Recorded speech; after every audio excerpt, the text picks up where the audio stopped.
Riccardo Calafiori to Arsenal, let's talk about it. At this stage, the Italian is pretty much the player we've been most strongly linked with this window, with Romano and many others reporting our keen interest in him. So why do we want him? Do we need him? And is it possible? Interestingly, according to this Italian newspaper, Arsenal have actually already put an offer in for Calafiori. For those of you that don't parla Italiano, this basically says Arsenal have bid 47 million euros. They want more. Bologna want more because they've basically got a 50% sell-on clause to Basel. So half of what we pay is actually going to go to Basel. And interestingly, down here, it also says Thiago Motta, the new Juventus manager, is very keen on Jakub Kiwior. And you would imagine Kiwior can't stay if we bring in Calafiori, given that they are such a similar profile in terms of being a left-sided centre-back that can play at left-back. So why do we want Calafiori? It's been widely reported that Arsenal want a left-footed defender this summer, which is interesting considering we've got Gabriel, we've got Zinchenko, we've got Kiwior, who had a great season last season. But interestingly, before Bologna, Calafiori was pretty much a left-back. For Basel, he was a left-back. He's played more games at left-back than at centre-back, even at left midfield at times. Anyway, back to why we want him. And this, I have to say, does make me somewhat horny. That is sensational. In terms of what you want from an Arsenal defender,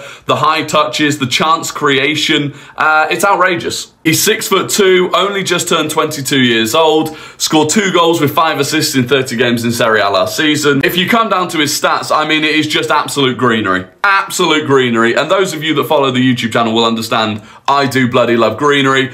Nearly 90% pass accuracy. In terms of pulling out some stats here that are really useful for Arsenal, that pass accuracy, the number of successful passes he makes, long ball accuracy is fantastic. Coming down here, the number of touches that he takes is through the roof, really important for Arsenal. We have so much possession, you want to be comfortable on the ball. Tackles 1, I mean, all of those defensive stats are through the roof. And again, down here, recoveries and possession 1 in the final third. Fantastic. So that is really representative of what a defender needs at Arsenal. Now, of course, you can't just rely on green stats. You actually need to watch the player. I'm not going to pretend I watched a lot of Bologna last season, but he was really impressive for Italy during the Euros. One of their standout players, and of course, that piques everyone's interest. Now, the question is, do we actually need him? Last season, we had the best defence in the Premier League. We've got Timber coming back, which is almost like a new signing in itself. And if he's going to replace Jakub Kiwior, it's probably going to be net 25 million spent in terms of what we could sell Kiwior for. Is that really important right now?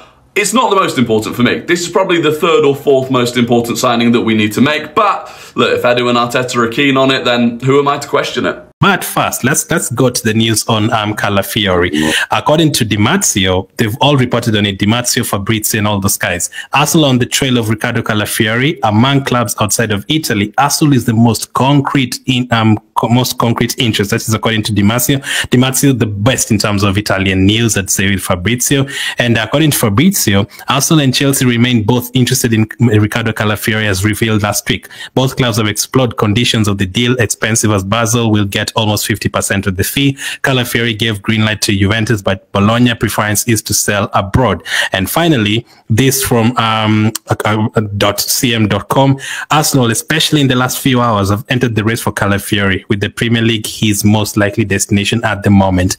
Bologna won 50 million euros for the player, considering 50% of his sale will go to Basel.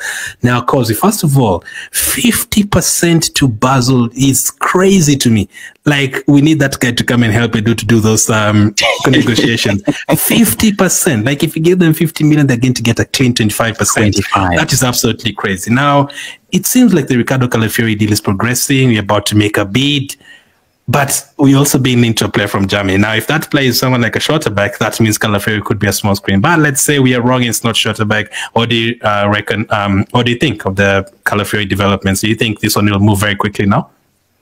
No, I think it has already started moving very quickly. I think it's a story that we predicted within the first week. We will know the direction in which the fire is coming from, but also in the direction in which the fire will be going. And I think at the moment we know the direction in which the fire is coming from. Every single club on planet Earth that can afford him want him, right? So we also know that Juventus are not leading that race anymore. So we know where the deal is going. So we already have very significant developments on it. And I think, again, by the end of this week, we should be able to know how much Bologna are asking for concretely. If we get that asking price, if we get to know how much they're willing to bend down to, how much is their, maybe starting position, then that will determine how many clubs will stay in the race, how many clubs will actually, drop out of the race. So for me, for this one, every single time you refresh your news feed, there is something that's happened. I think the club CEO, the club director actually was saying that they can't stand in the way of Calafiori. They are going to be selling him. They're now acknowledging that he's going to be leaving, and that shows you that regardless of who's going to sign him, they don't know where he's going to be, but they have also now resigned to the fact that this is no longer their player. Come next season, he's going to be wearing another badge, he's going to be kissing another badge, and he's going to be playing for another, for another team. So I would say if in the next 7 days the Calafiori deal is not yet sorted, then it's a bit of a weird one, because for me, all the details are clearly out there on on the table to be seen by all parties around the table. What we don't have is the price, right? Yeah. Bologna are willing to sell. They're willing to sell abroad. They're not willing to sell to Juventus. The player is willing to move to Juventus at the moment. We don't know whether he wants to move to abroad as well, but we're going to know that very, very soon. So what Bologna need to do at the moment is to give us that asking price. Let us know. If you Arsenal, how much are you going to pay? If you Chelsea, I mean, they've mentioned 50 million euros. I think this is more of a speculation in the media at the moment, because if look, for a player who has had such a summer, for a player who has had such a Euros, and a player who doesn't have a release clause, there is no way. There's no way they're going to ask for 50 million euros, and that's what they want. So probably they will start with around 70 million euros, and they'll end up at around 45 to 50 million euros, around there. So this is more of a speculation. This is actually, when you look at his market value right now on the transfer market website, it's between 35 to 50 million euros. So this is more of a market value price rather than what Bologna are going to be asking for. So when they say we have to be realistic, he's going to be leaving, he's not going to be our player next season, the next step is to set the price, and we should be able to get to know that price very soon. I agree. Now, it seems to have moved very quickly, for sure. Is out of the use, and the developments have started, catching fire very, very quickly. Now, Di Marzio, one of the best in terms of Italian news, says that Arsenal is the most concrete interest. Do you believe that part of reporting from Di Marzio? Do you actually think we are the favorites, or do you think there's still a lot to go through? Because do we know yet if Calafiori really wants to join Arsenal? We don't know that yet. Do we maybe prefers Chelsea to Arsenal? A lot of Italians have played for Chelsea before more than Arsenal. Could he prefer that? Could he prefer to stay in Bologna? Might he prefer to stay in Italy? Maybe not Juventus, but a team like a Napoli or a team like an AC Milan want him or something. Could he end up going there? So do you think Arsenal is actually the most concrete interest, and why? Why are we the most concrete interest? Look, Di Marzio really does a very good job at hyping up Arsenal fans. He's done it with Emanuele Locatelli before. He's done it with Dusan Vlahovic before. I'm 100% fed up with him, and I'm 100% used to him.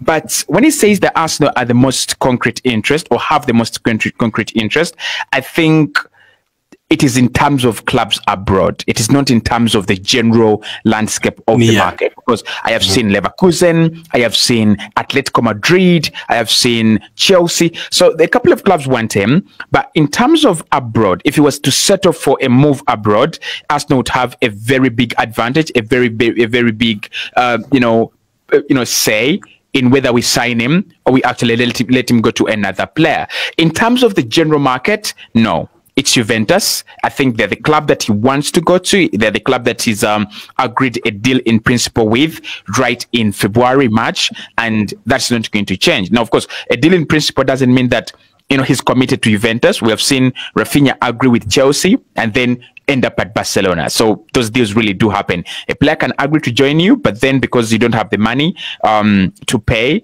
because you don't have the requirements that the player maybe wants at times, then they end up joining another club. But at the moment, I would say Juve, I see them as favorites. But look, Calafiori at 22, how many Italians are really usually desperate to move abroad at 22, right? There are very, very few. And you can say that the market's changing. We have seen Tonali move over to Newcastle. That is, that was a deal that we saw happen last summer. But I think most of the players want to stay at home, especially at this very young age. Most of them, their admiration is to play for Juve, is to represent Inter Milan and AC Milan. And if that chance comes a little bit earlier on in your career, 22, 21, you're absolutely going to take it. So Juve are still leading that race. So why are Arsenal leading the race outside the Premier League? Money, money, money. And I laugh at people who say Arsenal don't have money, Arsenal don't spend, Arsenal just point, and they don't sign players. And I'm like, are you really following Arsenal these days? Do you know that we have a £100 million signing in our squad? Do you know that we have the record of the most expensive English player to be bought in the Premier League? We have that record. So put some respect on our name. So Arsenal have the money. There's no question about that. Last summer, we were walking around with 200 million and we successfully spent all of it. This summer, we are walking around with another 200 million and clubs will expect us to spend all of that money. So Chelsea have already made it very clear. Fabrizio said today again, they are not going to pay a lot of money for players. They're not going to pay a lot of wages. So if Arsenal can do kind of a revenge and outbid Chelsea on Calafiori, Chelsea are out of it. I don't think the financial power of Arsenal is, to be honest, at the same level as Atletico Madrid and Leverkusen. Leverkusen, yeah, the interest is good. They probably looking at him as a replacement for Jonathan Tah, who's going to be going to Bayern. They don't have the money that Arsenal have at the moment. Leverkusen would be willing to splash 35 million. Arsenal, would be willing to splash 45 million on Riccardo Calafiori. So when you factor into the project, where would he develop better? Which club has done more groundwork on this deal as compared to the other clubs abroad? That's why I think Arsenal is the concrete option and the better option for Calafiori, as reported by Di Marzio at the moment. But Di Marzio is so good at gaslighting fan bases.